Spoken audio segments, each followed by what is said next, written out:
Dry day if you weren't able to clean up here the outdoors or anything like that, or finish up your Christmas shopping tomorrow. You have tomorrow because, again, we expect those changes beginning on Tuesday. So it starts Tuesday, but the wettest day will be on Wednesday.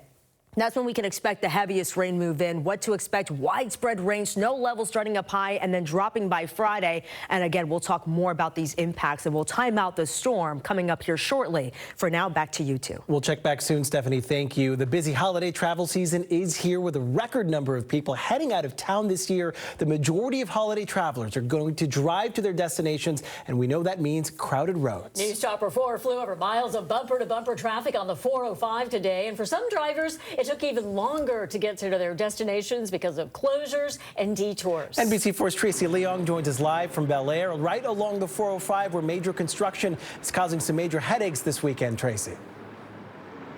Yeah, Jonathan and Kathy, I spoke to drivers who said their commute times doubled taking the 405 because of those lane and ramp closures that you're talking about. And they said even taking these side streets like Sepulveda Boulevard, well, that didn't help because there's so many people out traveling this weekend. For most holiday travelers, the journey starts behind the wheel. AAA estimates about 122 million Americans will head out of town this holiday season, and about 109 million of them will be driving. Just jam-packed, like always. I came from LAX, and it took me almost 55 minutes to get here. And it usually would take from here like 20 minutes at the most. An hour 42. Hour 42, just to get here. And you still have how much? I still have an hour 30. We spoke to drivers who were stuck in traffic on the 405, which has been reduced to 3 lanes in both directions along the Sepulveda Pass from Victory Boulevard to Mulholland Drive for Caltrans repaving project. The work began Friday night at 10 and ends Monday morning at 5. Even though this project nearly doubled some drivers' commutes, they've found ways to cope. Listen to a lot of music and radio and just be patient. I can't go anywhere else, so just got to be more patient. Find something good to listen, something that's over an hour. AAA says the busy holiday travel season will last through January 1st. With a record number of people hitting the roads, they're reminding people to prioritize safety. Drivers say they don't mind the traffic because the destination makes it worth it. And the 405 lane closure will reopen at 5 a.m. on Monday. Caltrans is expecting more weekend closures, but they will notify drivers in advance. Reporting live in Bel Air, Tracy Leong, NBC4 News. Tracy, thank you. Now a live look at LAX. AAA predicting a record 8 million Americans will fly to holiday destinations this week. We have watched the airport get progressively more busy throughout the night. According to FlightAware, more than 400 flights out of LAX are delayed, and nearly 20 flights have been canceled. We're following breaking news in Avocado Heights, where the LA County Sheriff's Department is now investigating a shooting involving LA County Sheriff's deputies. NBC4's Brian Andrews and News Chopper 4 live with more details. Brian.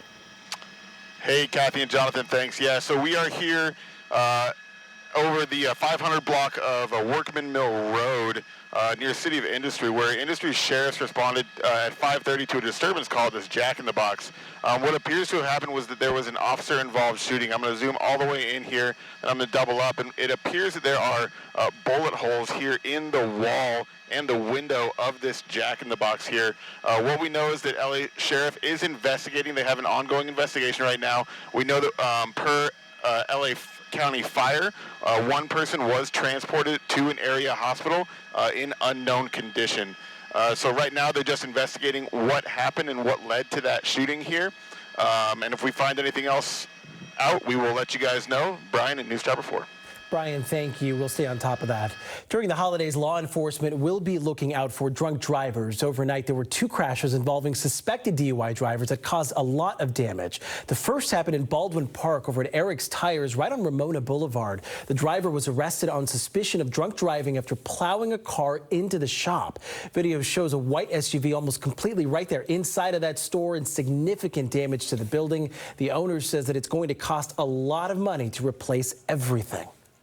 It's crazy how, you could go from working just one day and the next day, I don't know, where it's all just taken away. I have to start all over again just in my office, buying everything, my equipment, my computers, security systems, because I can't access them yet.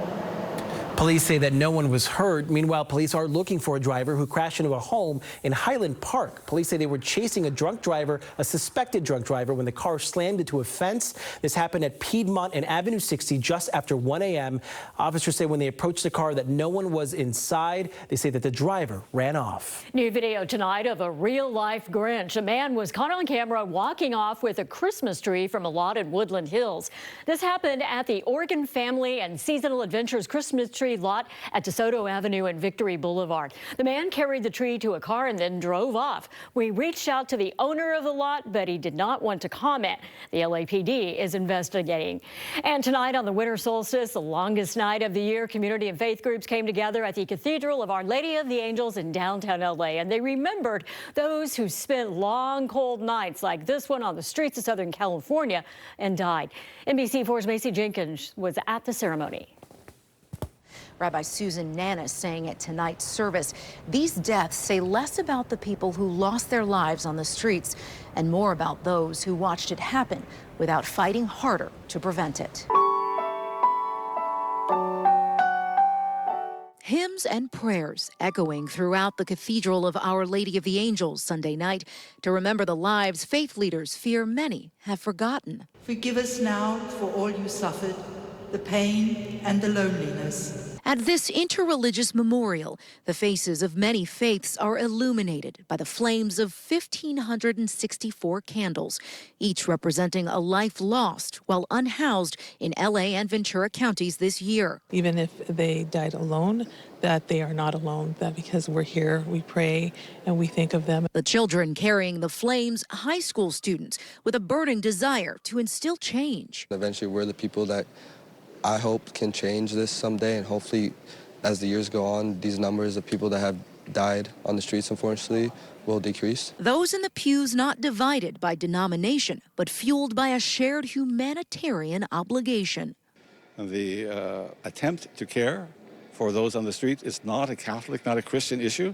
It's a moral issue and moral imperative facing all of us, of every creed and every religion. We are commanded to act, to alleviate suffering, to lift up the fallen and extend our hand. While the number of unhoused people in LA County has dropped 4% from last year, faith leaders speak with urgency about the estimated 72,000 souls still on the streets. And I think there's a common calling and a vocation here for all faith traditions, for all who value the dignity of human beings, to look to full dignity.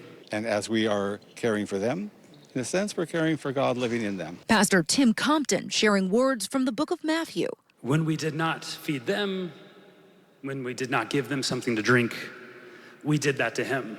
Heavy are the hearts of many here. I actually helped a couple of people that didn't have a place or ride to get to some place they needed to go. Compelled to reflect on both past encounters. And she told me, Anna, she goes, I hope one day we can go to church together because I want to bless you for what you're doing to help me. And how best to change the future course of so many lives still at risk. Well, I take the words of Mother Teresa, start where you are, begin where you are, right in front of you. Every city has homeless, every city has those that are suffering, and especially during these very cold nights, take a blanket out, go and reach out to any shelter. Tonight's overall message is to not be selective with our humanity, to continue a commitment towards compassion, and to fight against becoming a society of strangers.